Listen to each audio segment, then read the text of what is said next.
সম্মানিত সুপ্রিয় দর্শক শ্রোতা, দেশ ও প্রবাস থেকে আপনারা যারা সংযুক্ত আছেন, আমাদের ভিডিও দেখতেছেন, শুনতেছেন, সবাইকে প্রীতি শুভেচ্ছা জানিয়ে শুরু করছি আজকের প্রতিবেদনে অংশ নেয়া এই অপরূপ সুন্দর আপুটির জীবনের গল্প কথাগুলো তুলে ধরছি। কেন এসেছে প্রতিবেদনে বিস্তারিত আলোচনা থাকছে।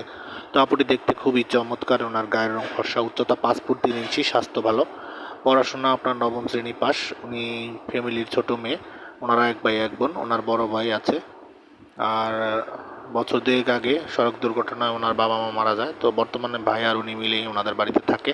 তো ওনার ভাইও বিবাহিতা, ভাই ভাবের সাথেই উনি থাকছে। তো আসলে আর্থিক টানাপোড়ার কারণে আপনার পারিবারিক যে আর্থিক অসচ্ছলতা, সেটার জন্য মূলত ওনার বিয়ে শাদী হচ্ছে না, এবং যৌতুকের দাবি দাবা ওনার ভাইয়ের পক্ষে মেটানো সম্ভব হচ্ছে না, বিদায় উনি বিয়ে শাদী এতদিন বসতে পারেন। ওনার বর্তমান বয়স 22।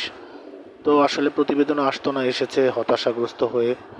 উনি চাচ্ছে আসলে ওনার বয়সের সাথে মিলিয়ে যদি কোনো পাত্র বা কোনো জীবনসঙ্গী পায়, উনি বিয়ে বসতে রাজি আছে। পাত্রের বয়স একটু বেশি হলে বা বিবাহিত হলেও উনি মেনে নিতে রাজি আছে। তো পাত্রকে অবশ্যই কর্মঠ একজন মানুষ হতে হবে।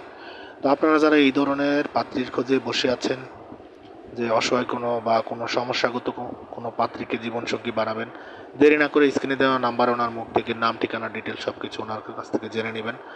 আর আমাদের চ্যানেলের ভিডিও যাদের ভালো লাগে, অবশ্যই একটি লাইক, কমেন্ট, ভিডিওটি সর্বোচ্চ শেয়ার করে চ্যানেলকে সাপোর্ট করবেন, এবং অবশ্যই চ্যানেলটিকে সাবস্ক্রাইব করতে ভুলবেন না। তো সেই কামনায়, সেই প্রত্যাশা নিয়ে আজকের মতো এখানে বিদায় নিচ্ছি। সবাই ভালো থাকবেন, সুস্থ থাকবেন। আসসালামু আলাইকুম।